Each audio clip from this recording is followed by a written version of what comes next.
नमस्कार दोस्तों, स्वागत है आपका आज के मुख्य समाचार में, जिसमें 5 राज्यों के चुनाव से जुड़ी सारी बड़ी खबरें आपके लिए लेके आए हैं। उत्तराखंड, पंजाब, गोवा, मणिपुर के साथ उत्तर प्रदेश में जो चुनाव होने वाले हैं, इसको लेकर बड़ी खबरें निकल के आ रही हैं। 5 राज्यों में विधानसभा चुनाव जीतने के लिए राजनीतिक दलों ने पूरी ताकत झोंक दी है और चुनाव नजदीक आते ही दल बदलने का सिलसिला भी तेज हो चुका है। ऐसे में राजनीतिक पार्टियों ने प्रत्याशियों के नाम का भी ऐलान करना शुरू कर दिया है और इन सब के बीच राजनीतिक नेताओं की बयानबाजी और गुटबाजी भी सामने आई है। और उत्तर प्रदेश में जो भगदड़ मची है भारतीय जनता पार्टी के भीतर, वो भाजपा को बड़े नुकसान के संकेत दे रहे हैं। ऐसा क्या हो गया दोस्तों कि भाजपा के विधायक पार्टी छोड़कर समाजवादी पार्टी में जाने लगे हैं? आपको क्या कुछ लगता है कमेंट में जरूर बताइए। लेकिन उससे पहले, अगर आप भी ऐसा मानते हैं कि उत्तर प्रदेश में बदलाव की लहर चल रही है और समाजवादी साइकिल सबसे तेज आगे चल रहा है, तो वीडियो लाइक करके अपना समर्थन जरूर दर्ज कराइए। और दोस्तों, ज्यादा लोगों तक इस वीडियो को शेयर कीजिए, लाल बटन दबा के घंटी बजा दीजिए। रुक करते हैं पहली बड़ी खबर की तरफ। पश्चिमी उत्तर प्रदेश में भाजपा को लगा बड़ा झटका।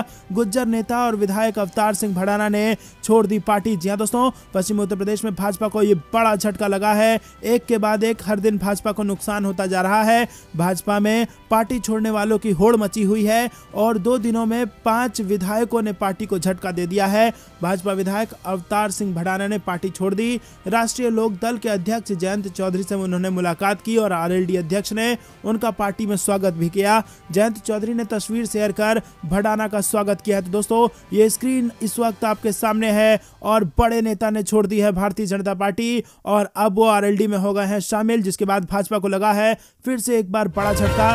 रुक करते हैं अगली बड़ी खबर की तरफ, लेकिन उससे पहले दोस्तों, आप हमें कारण जरूर बताइए कि आखिरकार क्यों भाजपा में भगदड़ मची हुई है।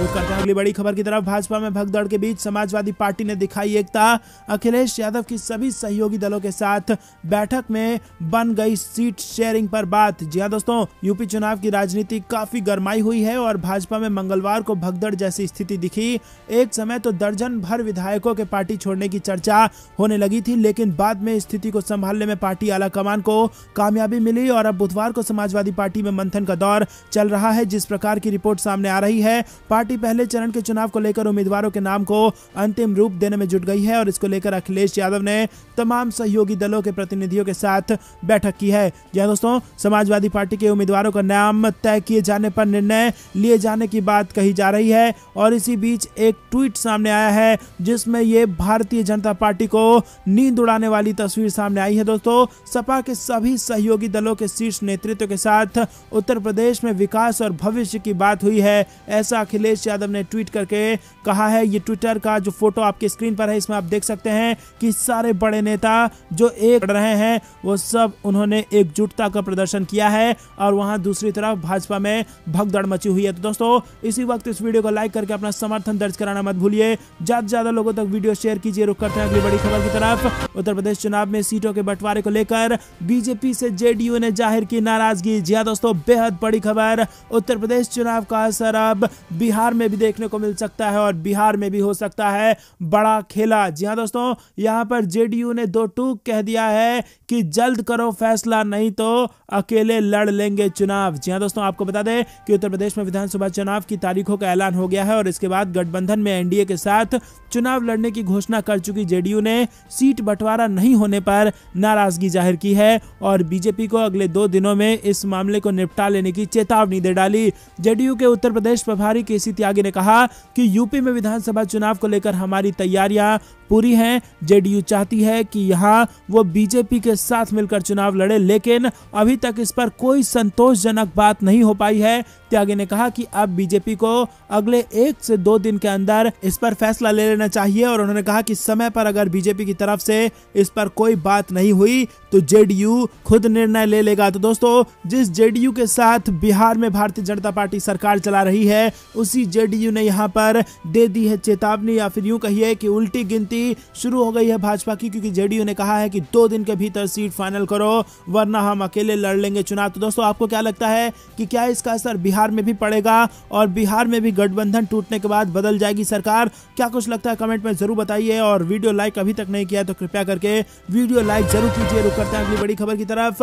मुजफ्फरनगर में भाजपा विधायक पर चुनाव से पहले आई शामत, विरोध में ग्रामीण लगा रहे हैं पोस्टर। जी हां दोस्तों, आपको बता दें कि आगामी 2022 चुनाव को लेकर जहां सभी राजनीतिक दलों ने आचार संहिता लागू होने के बाद कमर कस ली है, वहीं भाजपा के विधायक अपनी ही पार्टी के लिए फजीहत बन रहे हैं। चुनाव से पहले भाजपा विधायक के बहिष्कार और वोट न देने का मामला तूल पकड़ता जा रहा है। ताजा मामला मुजफ्फरनगर की पुरकाजी विधानसभा का है, जहां सुबह भाजपा विधायक प्रमोद उठवाल के खिलाफ ग्रामीणों ने जोरदार प्रदर्शन करते हुए न सिर्फ गांव में भाजपा विधायक के खिलाफ पोस्टर चस्पा कर दिया, बल्कि विधायक को 2022 में वोट न देने की बात तक कह दी। ग्रामीणों ने गांव की दीवार और सभी दीवारों पर भाजपा में कोई खोट नहीं, प्रमोद उठावल को वोट नहीं के पोस्टर चस्पा कर भाजपा विधायक प्रमोद उठवाल के बहिष्कार की घोषणा कर दी है। तो दोस्तों, भाजपा विधायकों का हो रहा है पुरजोर बहिष्कार और वोट नहीं देंगे यहां पर ग्रामीण, और ऐसा पोस्टर ग्रामीणों ने गांव के हर एक घर में चस्पा कर दिया है। तो भाजपा का जबरदस्त विरोध पार्टी के बाहर और जनता द्वारा देखने को मिल रहा है। रुक करते हैं अगली बड़ी खबर की तरफ।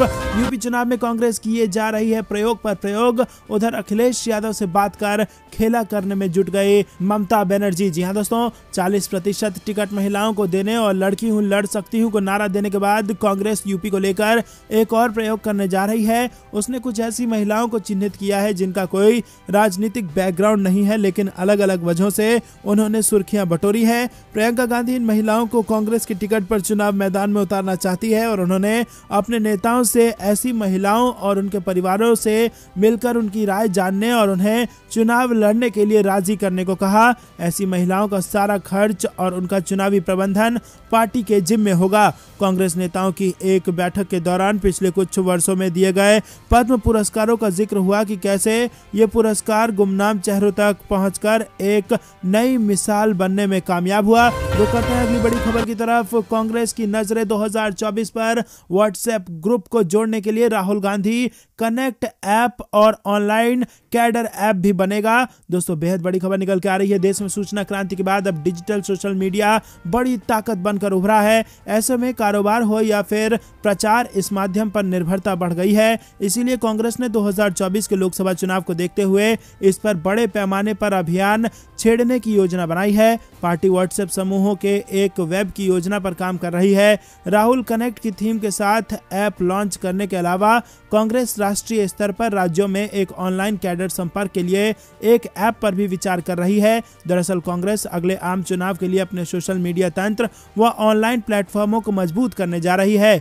कोरोना महामारी के दौर में और बार बार आ रही कोरोना लहरों को देखते हुए पार्टी इस दिशा में नए सिरे से सक्रिय हो रही है और मौजूदा 5 राज्यों के चुनाव में भी डिजिटल प्रचार पर ही फोकस हो रहा है। रुक करते हैं अगली बड़ी खबर की तरफ। उत्तर प्रदेश में बीजेपी के विधायक पार्टी। जी हां दोस्तों, उत्तर प्रदेश विधानसभा चुनाव से कुछ ही हफ्ते पहले बीजेपी के विधायकों ने इस्तीफा देकर पार्टी को चौंका दिया है। तो दोस्तों, क्या इसके पीछे निजी महत्वाकांक्षाएं हैं? लेकिन इससे पार्टी के लिए नई चुनौतियां जरूर खड़ी हो रही हैं। उत्तर प्रदेश के पेड्रोना से विधायक स्वामी प्रसाद मौर्य के उत्तर प्रदेश सरकार में श्रम मंत्री के पद से इस्तीफे के बाद राज्य की राजनीति में एक नया मोड़ आ गया है। विधानसभा चुनावों में 1 महीने का समय भी नहीं बचा है और ऐसे समय में मंत्री पद पर बैठे नेता का इस्तीफा सरकार और पार्टी की छवि के लिए नुकसानदेह हो सकता है। राज्यपाल को अपना इस्तीफा भेजते हुए मौर्य ने कहा कि वो दलितों, पिछड़ों, किसानों, बेरोजगार नौजवानों और छोटे लघु एवं मध्य श्रेणी के व्यापारियों की उपेक्षात्मक रवैये के कारण उत्तर प्रदेश के योगी मंत्रिमंडल से इस्तीफा दे रहे हैं। हालांकि अटकलें लग रही हैं कि उन्होंने अपने बेटे समेत कई सहयोगियों के लिए पार्टी से आने वाले चुनावों में टिकट की मांग की थी और इस्तीफे का कारण इस मांग का अस्वीकार किया जाना था। तो दोस्तों, यहां पर आपको बता दें कि भाजपा को बड़ा झटका लग चुका है। मंत्री जी ने इस्तीफा दे दिया है और अब ये उत्तर प्रदेश चुनाव में भाजपा के लिए अच्छी बात नहीं है। रुक करते हैं अगली बड़ी खबर की तरफ। लगातार पैर पसार रहा है ओमिक्रॉन। दिल्ली, महाराष्ट्र, यूपी समेत कई राज्यों का हाल आपको बताएंगे। दरअसल दोस्तों, आपको बता दें कि देश में कोरोना के नए वेरिएंट ओमिक्रॉन के मामले लगातार बढ़ते जा रहे हैं। ओमिक्रॉन से सबसे ज्यादा प्रभावित राज्यों में महाराष्ट्र, राजस्थान और दिल्ली का नाम शामिल है। हालांकि इसके अलावा भी दूसरे राज्यों में इस वायरस के केस बढ़ते जा रहे हैं। इस खबर में हम आपको ये बताने जा रहे हैं कि महाराष्ट्र, राजस्थान, दिल्ली, यूपी, हरियाणा, पंजाब और मध्य प्रदेश जैसे राज्यों में ओमिक्रॉन के कितने मामले सामने आ चुके हैं। तो दोस्तों, अगर सबसे पहले बात की जाए महाराष्ट्र की, तो महाराष्ट्र में अब तक ओमिक्रॉन के 1281 मामले आए हैं, जिसमें 499 रिकवर कर चुके हैं। वहीं पिछले कुछ दिनों से दिल्ली इस मामले में लगातार दूसरे नंबर पर बना हुआ था, लेकिन अब राजस्थान ओमिक्रॉन से संक्रमित मरीजों की संख्या के मामले में आगे निकल गया है। राजस्थान में ओमिक्रॉन के मामले तेजी से बढ़ते जा रहे हैं और अब तक राज्य में 645 मामले मिले हैं। यहां 402 लोगों ने रिकवरी कर ली है और दिल्ली में अब तक 546 मामले मिले हैं और यहां पर सिर्फ 57 लोग ही रिकवर कर पाए हैं। वहीं बात की जाए उत्तर प्रदेश की, तो नए वेरिएंट के 275 मामले सामने आए हैं और रिकवर करने वालों की संख्या 6 है। हरियाणा में 162, बिहार में 27, पंजाब में 27 और मध्य प्रदेश में 10 मामले मिले हैं। इसके साथ उत्तराखंड में 8 और छत्तीसगढ़ में 5 मरीज ओमिक्रॉन से संक्रमित पाए गए। हिमाचल प्रदेश में 1 मामला सामने आया है।